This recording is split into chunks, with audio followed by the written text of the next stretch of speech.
नमस्कार श्रोते हो. दीपक रेगे कथाकथन चॅनलवर तुम्हा सगळ्यांचं मनापासून स्वागत. तुम्ही ऐकताय रामचंद्र नलावडे लिखित झुंबड ही कादंबरी आणि आज भाग 3. नोकरीवर रुजू होऊन कल्पनाला आता 1 आठवडा पूर्ण झाला होता. या आठवड्यात तिची आणि गावच्या सरपंचाची भेट होऊ शकली नव्हती. तिने त्यांची गावात चौकशी केली तेव्हा तिला कळालं की ते त्यांच्या वैयक्तिक कामासाठी परगावी गेलेले आहेत. नवीन महिला ग्रामसेवक गावी आल्याचं कळताच काही ग्रामपंचायत सदस्य तिला भेटण्यासाठी येऊन गेले होते. त्यांच्याशी तिच्या ओळखी झाल्या होत्या. कामाचा गंध नसल्यामुळे बहुतेक तिचा वेळ आल्या गेल्याशी बोलण्यात आणि माशा मारण्यातच जात होता. मनात आलं की गोदरेजचं कपाट उघडून ती पुन्हा पुन्हा फाईल्स चाळत बसायची. कल्पना आज सकाळी लवकर उठली होती. मोरीत आंघोळ करून तिने चहा घेतला आणि ती कार्यालयात येऊन काम करत बसली. तिच्या आधी ग्रामसेवक म्हणून सावंत काम करत होते. त्यांची 3-4 महिन्यांपूर्वी या ग्रामपंचायतीतून त्यांच्या सिंधुदुर्ग या मूळ जिल्ह्यात बदली झाली होती. पालकमंत्र्यांना हाताशी धरून त्यांनी त्यांच्या बदलीचं काम करून घेतलं होतं. ते गेल्यापासून बरीच कामं तुंबलेली होती. कामाचा ढीगचा ढीग तिच्यासमोर आ वासून उभा होता. तिला जसं समजेल तसं ती मन लावून काम करत होती. बाळू निरोप दिल्याशिवाय कधीच कार्यालयात पाऊल ठेवायचं नाही. सावंत ग्रामसेवक घरी गेले की 8-8, 10-10 दिवस यायचेच नाहीत. सरपंचांचं आणि त्यांचं मेतकूट जमल्यामुळे गावचे सरपंच त्यांच्या चुका नजरेआड करून त्यांना पाठीशी घालत. गावात कोणी त्यांच्याकडे तक्रार केली की सरपंच तक्रार करण्याला चांगला झापत. सावंत घरी गेले की लोकांना जन्मनोंद, मृत्यूनोंद, विवाह नोंद, उत्पन्नाचा दाखला, रहिवासी दाखला इत्यादी कागदपत्र मिळतच नसत. लोकांची चांगली रखडपट्टी व्हायची. त्यामुळे गावात ग्रामपंचायत कार्यालय फक्त नावाला आहे असा लोकांचा समज झालेला होता. कल्पना गावात आल्यापासनं त्यांना ग्रामपंचायतीचं कार्यालय सकाळपासून ते संध्याकाळी सूर्य अस्ताला जाईपर्यंत उघडं दिसत होतं आणि त्यामुळे लोकांना त्याचं खूप आश्चर्य वाटत होतं. घरपट्टी अजून बरीच वसूल होण्याची शिल्लक होती. कपाटातलं असेसमेंट रजिस्टर घेऊन कल्पना थकबाकीदारांची यादी तयार करत होती. घरपट्टी, थकबाकीदाराचं नाव, घराची लांबी, रुंदी, घर क्रमांक आणि वसूल करण्याची घरपट्टी रक्कम असा कोऱ्या कागदावर नमुना तयार करून ती त्या नमुन्यात असेसमेंट रजिस्टरवरनं भरभर माहिती भरत होती. यादी तयार झाल्यावर तिला त्या थकबाकीदारांना नोटीस काढून शिपायामार्फत त्या बाजवायच्या होत्या. त्यामुळे ती मान वर न करता काम करत होती. कल्पना कामात गर्क होती इतक्यात तिच्या कानांवर घाणेरड्या शिव्या पडल्या. एक 12-13 वर्षांचा मुलगा व्हरांड्यात बसून कोणाला तरी शिव्या देत होता. त्यामुळे कल्पनाचं चित्त विचलित झालं आणि तिचं लक्ष कामात लागेना. तिला त्या शिव्या देणाऱ्या मुलाचा राग आला. थोड्या वेळानं तो मुलगा शिव्या द्यायचा बंद झाला आणि कल्पना तिचं काम करायला लागली. थोड्या वेळानं तिची नजर सहज दरवाजाकडे गेली. मगाचा शिव्या देणारा मुलगा दरवाजाच्या चौकटीला धरून करुण नजरेनं तिच्याकडे पाहत उभा होता. त्याच्या अंगात ढगळा मळकट सदरा, अर्धी पट्ट्याची चड्डी होती. त्याच्या कानांवर केस वाढलेले होते. बरेच दिवस त्या केसांना तेल लावून विंचरलं नव्हतं. तो दिसायला थोडा वेडसर होता. त्याचा निर्विकार निष्पाप चेहरा बघून कल्पनाला त्याची दया आली. ती त्याला आत बोलवत म्हणाली, "ये ना बाळ, आत ये." खुर्चीत बसलेली मॅडम आपल्याला नक्की काहीतरी खायला देईल या एकाच आशेनं तो मुलगा तिने बोलवल्याबरोबर लगेच आत आला. तिच्या चेहऱ्याकडे बघत खुर्चीत अंग चोरून बसला. कल्पनाने त्याला विचारलं, "बाळ, तुझं नाव काय?" "माझं नाव जागे आहे." तो लाजत लाजत म्हणाला. "कुठे राहतोस?" "बाबल्या मामाच्या घरात राहतो मी." "मग तुझे आईवडील कुठे आहेत?"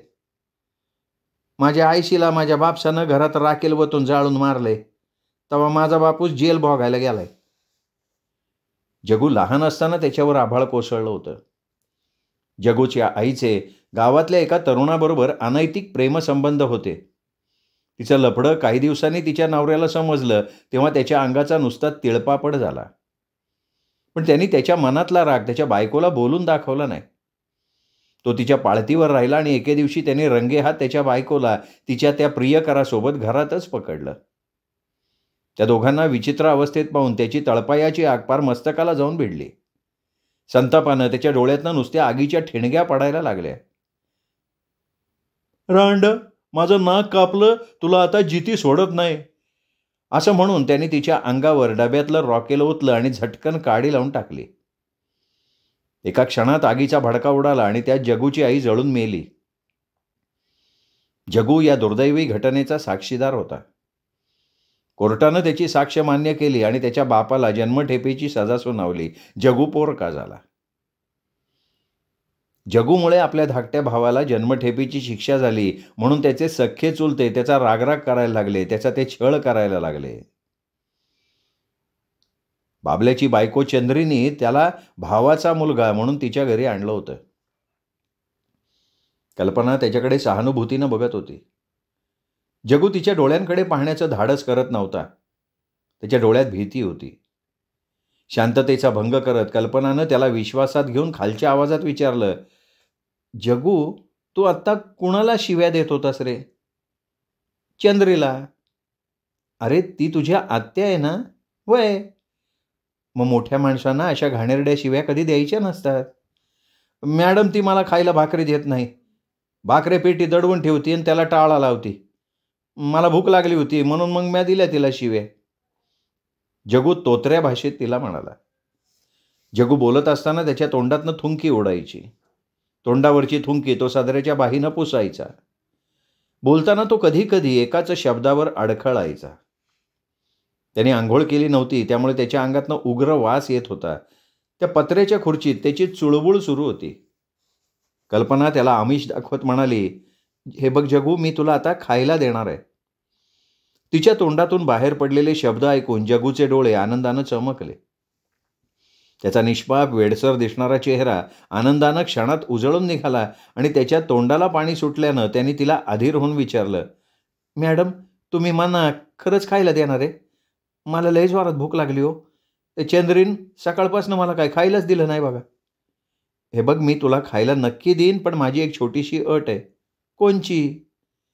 दुधात मिठाचा खडा पडल्याप्रमाणे जगूनं कसनुसं तोंड करत तिला विचारलं, हे बघ, माझी अट अशी आहे की तू आत्ताच्या आत्ता बोरिंगवर जायचं, स्वच्छ आंघोळ करून यायचं, मग मी तुला खायला देईन, कळलं?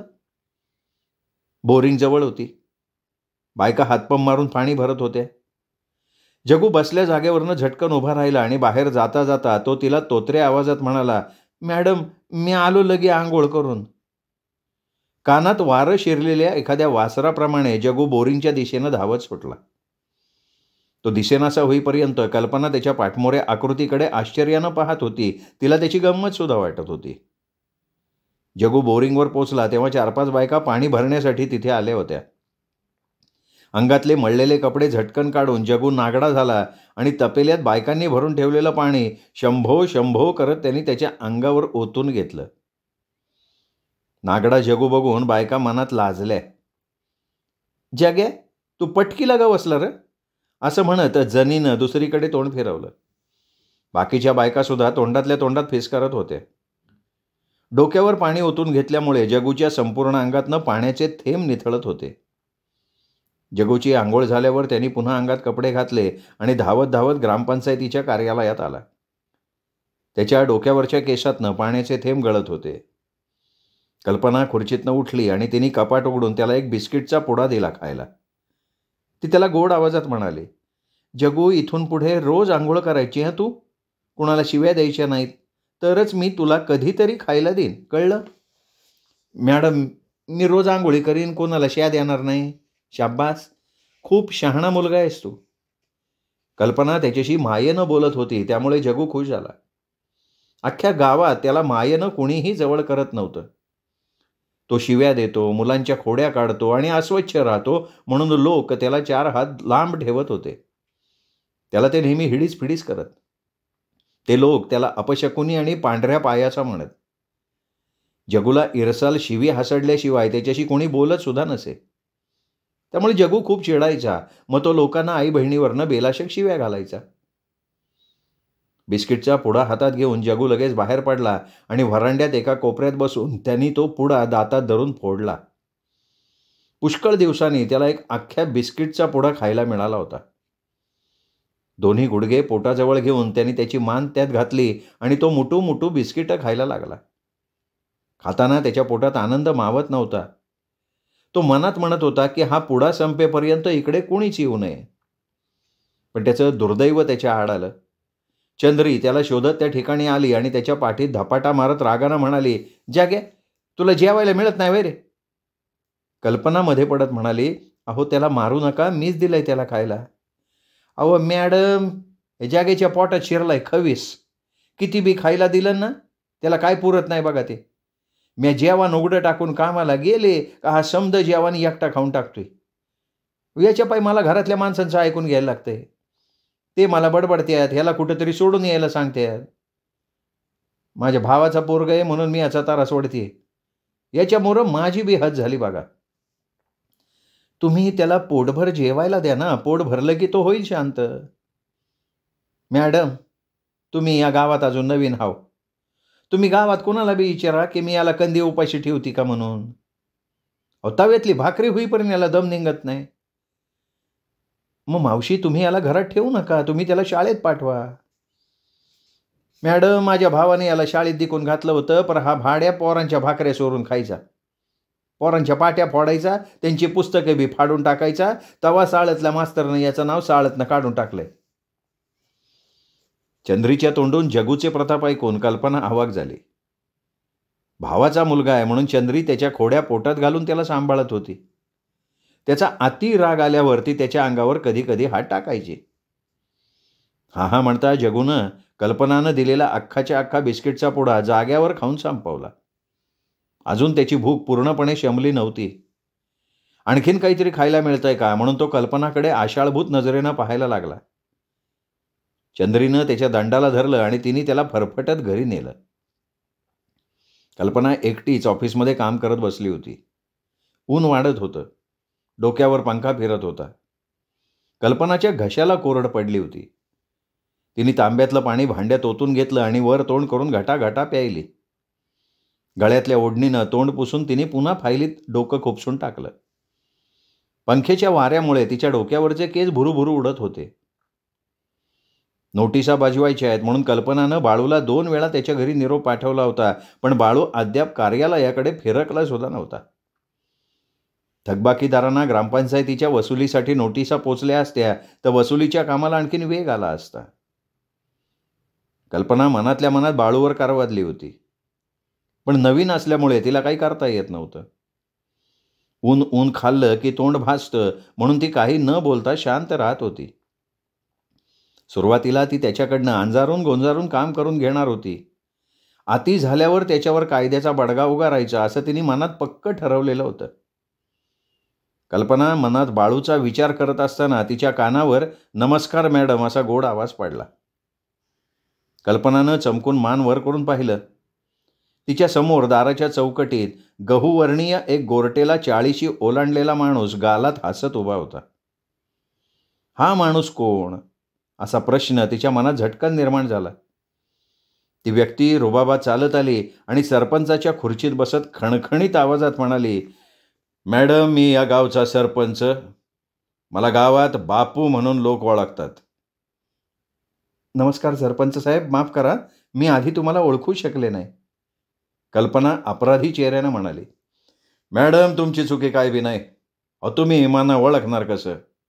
मी माझ्या कामासाठी मुंबईला गेलो होतो. मी घरी आल्यावर मला समजलं की तुम्ही हजर झाला म्हणून. मी गावात हजर झाले तेव्हा तुमची चौकशी केली. तुम्ही परगावी गेल्याचं मला कळालं. परगावी म्हणजे मुंबईला गेलतो मी. पुढे काय बोलावं याचा मनात विचार करत दोघेही थोडा वेळ थांबले. एकमेकांचा स्वभाव अजून त्यांना माहिती नव्हता. आवंढा गिळून सरपंचानं तिला पुढे विचारलं, मॅडम, तुम्हासनी आमचं गाव आवडला का? हो, फार छान गाव आहे. या गावातली माणसं लय जीवाला जीव देणारी आहेत. त्यांची कामं मात्र झटकन व्हायला पाहिजे. बापू, मी मुद्दाम कोणाचं काम अडवून ठेवणार नाही याची मी तुम्हाला खात्री देते. ते जाऊ द्या हो, मला सांगा, तुमची गावात राहायची व्यवस्था झाली का नाही? गोदाक्काकडे एक खोली होती, तिथे सध्या राहते मी. नाही मॅडम, तिच्याकडे नको. माझं घर मोठं आहे आणि परसवनात गोड्या पाण्याची वाव दिकू नये. माझ्या घरी तुमची व्यवस्था अक्षी जाकास होईन बघा. सरपंच आणि ग्रामसेवक एकाच घरात राहत असल्यावर लोकांची कामं दिकून फटाफट होतील. विचार करून सांगा मला. कल्पना मनात विचार करायला लागली.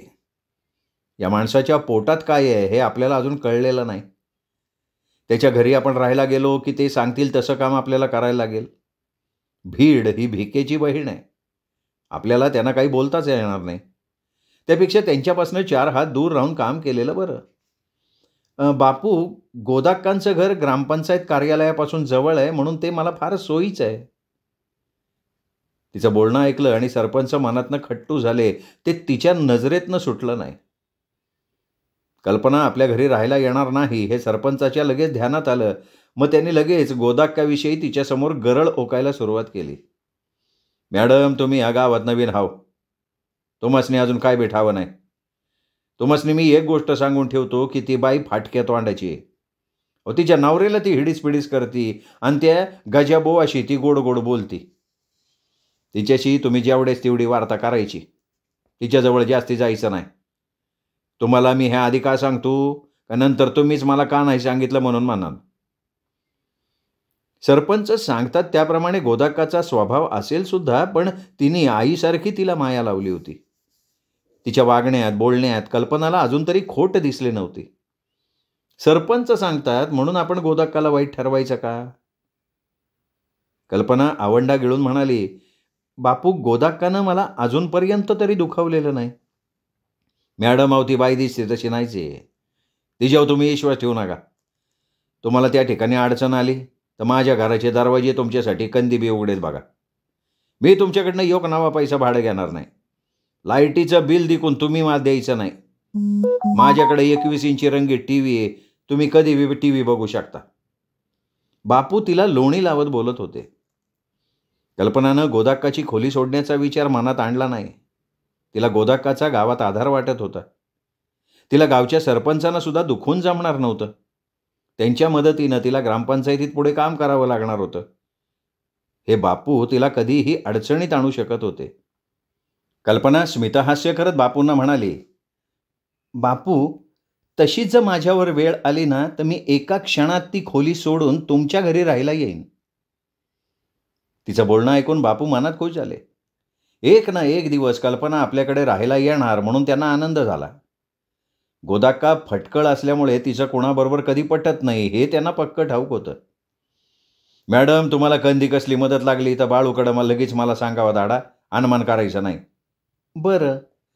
आज बाळू हापिसात आला नाही?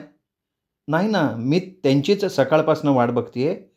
घरपट्टी वसुलीसाठी लोकांना गावात नोटिसा बजवायच्या आहेत. त्यामुळे एक मार्गी घरपट्टीची वसुली होईल. बापू थोडा आवाज चढवून म्हणाले, अरे तो माणूस लय झोंडे आहे. त्याला तुम्ही सैल सोडू नका. काम केलं तर त्याला पगार द्यायचा, नाही तर त्याला अजिबात पगार द्यायचा नाही. तो गरीब आहे म्हणून मीच त्याला पंचायतीत शिपाई म्हणून नोकरी दिली. माणसाला कधी कधी गोष्ट आयती मिळाली ना का त्याला त्याची किंमत नाही वाटत. बाळू म्हणून आता धड नोकरी करत नाही. एक दिवशी मी त्याच्या कमरत लात घालून त्याला हिथून हाकलून देणार आहे. गावातला दुसरा कोणी बी इमानानं नोकरी करून पोट भरेल की. बाळू आता माजलाय, त्याचा माज आता उतरायला पाहिजे. बापू मोठ्या आवाजात बाळूला अदवा तदवा बोलत होते. कल्पना भांबावून त्यांच्याकडे पाहत होती. नंतर बापू भांड्यात पाणी घेऊन प्यायले. त्यांचा जीव शांत झाल्यावर त्यांनी कडक इस्त्री केलेल्या पॅन्टीच्या खिशातनं सिगरेटचं पाकिट बाहेर काढलं. सिगरेट शिलगावून ते त्याचे मनसोक्त झुरके घ्यायला लागले. सिगरेटच्या धुराची वलय वरवर सरकत होती आणि त्या वलयात पोलीस अधिनियम 1951 भाग 116 व 117 अन्वये शिक्षेस पात्र असलेला धूम्रपानाला सक्त मनाई आहे ही भिंतीवर लिहिलेली अक्षरं त्या धुरात अदृश्य झाली. जळक्या सिगरेटची राख लादीवर झटकत बापू कल्पनाला म्हणाले, मॅडम, येत्या 20 तारखेला ग्रामसभा लावा. त्याचा अजेंडा काढा. बाळूला गावात भरभर फिरवायला सांगा. वर्षातून आपल्याला 6 ग्रामसभा घ्याव्या लागतात. नाही तर माझी सरपंचगिरी गेलीच म्हणून समजायची. ग्रामसभेची नोटीस 10 दिवस आधी काढावी लागते. 20 तारखेला 10 दिवस होत नाहीत. तुम्ही कालच्या तारखेला अजेंडा काढा म्हणजे आपल्याला कसली अडचण येणार नाही. आम्हाला ग्रामसभा कंदी लावली ते माहीत नाही असं गावात कोणी म्हणता कामा नये. त्यांना तोंड देता देता मग माझ्या नाकी नऊ येते. बापू फारसे शिकलेले नव्हते. त्यांना अनुभवातनं ग्रामपंचायत ॲक्ट 1958 प्रमाणे तयार केलेल्या नियमांची माहिती मिळाली होती. कल्पना शिकलेली होती. गारगोटीला तिचा ग्रामसेविकेचा 2 वर्षाचा कोर्ससुद्धा झाला होता, पण प्रत्यक्ष कामाचा अनुभव तिला शून्य होता. पुस्तकी ज्ञानापेक्षा प्रत्यक्ष कामाचा घेतलेला अनुभव किती श्रेष्ठ असतो याचं प्रत्यंतर तिला आता आलं होतं. कल्पना घाई करत बापूंना म्हणाली, बापू मी लगेच आत्ता ग्रामसभेचा अजेंडा काढते. ना मॅडम घाई करू नका, तुम्ही अजून नवीन आहो. सावंत भाऊंनी काढलेल्या अजेंड्याची आधी फाईल बघा. म्हणजे तुम्हाला अजेंडा कसा काढता त्याची माहिती मिळेल. तुम्ही 20 तारखेच्या ग्रामसभेचा अजेंडा तयार करा. त्याच्यावर सरपंच म्हणून माझी सही लागती. माझी सही झाल्यावर बाळूला गावात फिरवायला सांगा. कल्पना बसलेल्या खुर्चीतनं उठली आणि ती कपाटात जुनी अजेंड्याची फाईल शोधायला लागली. तिला जुनी अजेंड्याची फाईल मिळाली. त्याप्रमाणे तिने तारीख, वार आणि वेळ बदलून नवीन अजेंडा तयार केला. बापूनं त्या अजेंड्याच्या खाली सरपंच म्हणून झोगदार सही केली आणि कडक इस्त्री केलेल्या शर्टाला तो पेन लावला. बसलेल्या खुर्चीतनं उठत बापू कल्पनाला म्हणाले, मॅडम तुम्हासनी एक गोष्ट आज सांगून ठेवतो की बॉडीला आणि मला विचारले बिगर कोणचंही काम तुम्ही कधी करायचं नाही. आम्हाला तुम्ही कधी अंधारात ठेवायचं नाही. बापू हो मी तुम्हाला आणि बॉडीला विचारूनच काम करणार आहे. नवीन आलेल्या सरकारी नोकरावर आपला वचक राहावा म्हणून बापू प्रयत्न करत होते हे तिच्या एव्हाना ध्यानात आलं होतं. सरपंच आणि ग्रामसेवक यांचा समन्वय असेल तरच गावात विकासाची कामं होतील हे तिला पक्क माहिती होतं. मॅडम तुमच्या आधी सावंत भाऊ इथं ग्रामसेवक म्हणून काम करत होते. लय चांगला माणूस होता. मला विचारल्याशिवाय कोणचंही काम करायचं नाही तो. आम्ही समधी त्याच्या पाठीशी होतो. 4 पैसे तो लोकांकडनं घ्यायचा पण त्यांची कामं जडदिशी करायचा. आजकाल काही समधे पैसे घेतात. तुम्हाला ठावा असनच की खालच्या साहेबानं मोठ्या साहेबाला पाकिट दिल्या बिगर मोठा साहेब खालच्या साहेबाला कधी चांगला म्हणत नाही आणि त्याला पाठीशी बी तो घालत नाही. पण सावंत भाऊची एक खोडी होती, तो त्याच्या गावाला गेला म्हणजे 10-15 दिवस यायचाच नाही. लोक त्याची तक्रार आमच्याकडं करत. मग आम्ही लोकांना समजवत बसायचं आणि मोरं त्याला दारूचं व्यसन लागलं बेफाट. आजकाल सरकारी नोकऱ्या मिळतात कुठं. सरकारी नोकरी म्हणजे उंबराचं फुल. ज्याला ते गावतं तो नशीबवान मानायचा.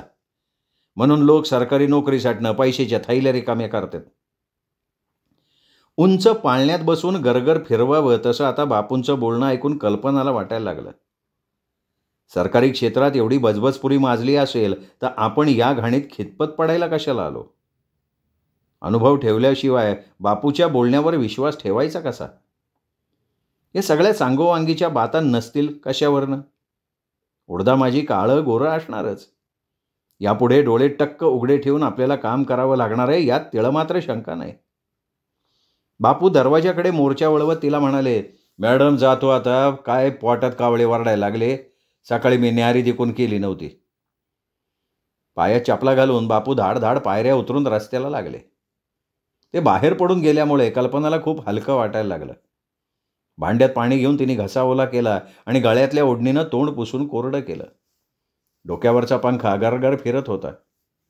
हाताची घडी करून ती डोळ्यात प्राण आणून बाळूची वाट बघत बसली. बाळू 2 निरोप पाठवून सुद्धा आला नव्हता. उद्या ग्रामसभेचा अजेंडा गावात फिरला नाही तर बापू आपल्याला त्याचा जाब विचारतील. बापूचा राग अजून आपल्याला माहीत नाही. त्यामुळे कामात चालढकल करून आपल्याला जमायचा नाही. बाळू सबबी सांगण्यात पटाईत आहे. तो सकाळी ऑफिसात हजर असला पाहिजे. ऑफिस झाडणं पाणी भरणं ही त्याची कामं आज आपण केली. मग शिपाई म्हणून त्याचा आपल्याला काय उपयोग. कल्पना त्रागा करत बसली होती. इतक्यात बाळूची स्वारी रस्त्यानं डुलत डुलत येताना तिला दिसली. त्यानं ग्रामपंचायत कार्यालयात पाऊल ठेवल्यावर कल्पना त्याला आवाज मोठा करत म्हणाली, बाळू मामा मी केव्हापासून तुमची वाट बघतोय पण तुमचा पत्ताच नाहीये. तुम्हाला मी 2 निरोप पाठवले. बाळूनं तिचं बोलणं अगदी शांतपणे ऐकून घेतलं. त्याच्या मनावर त्याचा काडीचाही परिणाम झालेला नव्हता. जणू त्याला तिचं बोलणं ऐकूच गेलं नाही असं तो त्याच्या चेहऱ्यावर दाखवत होता. तो भर उन्हातून चालत आल्यामुळे त्याच्या घशाला कोरड पडली होती.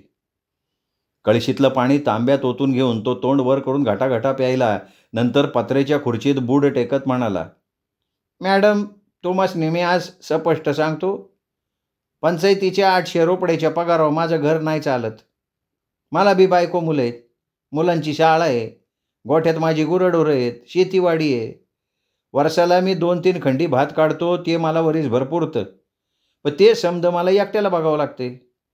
प्रत्येक मिटिंगला मी सरपंचाला माझा पगार वाढवाय सांगतोय, पण ते झॅट माझं ऐकून घ्यायला तयार नाही. प्रत्येक बारीला मोहरं बघू म्हणतात. अजून किती दिवस वाट बघायची मी? का मी मेल्यावर पंचायत माझा पगार वाढवणार आहे? तुम्ही मला सारखं सारखं निरोप धाडायचा नाही. मला वारी घावल तेव्हा मी इकडं येईन. तुम्हासनी जमत असन तर बघा, नाही तर मी आताच पंचायतीला रामराम करतो. त्याचं बोलणं ऐकून कल्पना अवाक झाली. क्षणभर त्याच्याशी काय बोलावं हे तिला सुचेना. एखाद्यानं भर बाजारात गालावर जोरात थप्पड मारावी तशी तिची गत झाली. तो कार्यालयात येण्याच्या आधी त्याची खरडपट्टी काढावी असा तिचा मनसुबा होता, पण त्याचं बोलणं ऐकून आता ती निरुत्तर झाली. ती त्याला गोंजारत म्हणाली, बाळूमामा, तुम्ही मनाला वाईट वाटून घेऊ नका. मला तुमची परिस्थिती माहिती आहे. पण ग्रामपंचायत कार्यालयात सुद्धा महत्त्वाची कामं असतात आणि ती तुमच्याशिवाय कोणी करू शकणार नाही ना. बापूंनी येत्या 20 तारखेला ग्रामसभा लावली आहे. मी अजेंडा काढला आहे, त्याच्यावर बापूंची सही घेतली आहे. तो अजेंडा तुम्ही गावात प्रत्येक वाडीत फिरवा, ग्रामस्थांच्या त्याच्यावर सह्या घ्या. तुमचं जेव्हा निकडीचं काम असेल तेव्हा तुम्ही मला सांगत जा, मी घेईन तुम्हाला सांभाळून, पण कामं मात्र व्हायला हवीत. मॅडम, तुम्ही मला ढीग सांभाळून घ्याल हो. प्रत्येक वक्ताला मी हे तर तुम्हासनी सांगाय कुठे येऊ? तुम्ही बापूंना मला नोकरीवरनं काढून टाकायला खुशाल सांगा, मला नाही त्याची परवा. तुम्हाला मी एक गोष्ट सांगून ठेवतो, ही पंचायतीची नोकरी त्यांनी मला फुकाफुकी दिली नाही. माझा 2 महिन्याचा पगार, 3 पायली भात, यो कारवता कोंबडा त्यांनी माझ्याकडनं घेतला. हे मी समद त्यांच्या गाशातनं काढेन. आपलं कसं आहे, चांगल्याशी चांगलं आहे आपण. कोणी मला तसा भेटला तर मी त्याला बाप म्हणून कधीच वाढणार नाही. बाळूमामा, आणखीन एक निकडीचं काम आहे. कोणचं? घरपट्टी थकबाकीदारांना मी नोटिसा काढल्यात. त्या नोटिसा तुम्ही अजेंडा गावात फिरवताना लोकांना द्या, त्यांच्या सह्या घ्या. म्हणजे एकाच कामात आपली दोन्ही कामं होतील आणि आपल्या सोयीचं होईल ते. बाळूला तिचं बोलणं रुचलं नाही. त्याच्या कपाळावर नाराजीची सूक्ष्म आठी उमटली. त्याचे गुटखा, पान, तंबाखू खाऊन काळे ठिक्कर पडलेले ओठ बोलण्यासाठी विलग झाले. तो घसा खाकरून तिला म्हणाला, मॅडम, तुम्ही मला एका वक्ताला 10 कामं सांगान, माझ्या बापाच्यानं ती कामं होणार नाहीत. मी माणूस आहे, जनावर नाही. काम करून मेलो का माझी बायको पोरं उघड्यावर पडतील. काय पंचायत त्यासनी पोचणार नाही. तेव्हा मी एका वक्ताला एकच काम करेन. हो, पण बाळूमामा, दोन्ही कामं फार निकडीची आहेत. कल्पनाचा स्वर कंप पावला होता. बाळू तिच्याशी उद्धटपणे बोलत होता म्हणून ती मनातनं निराश झाली होती.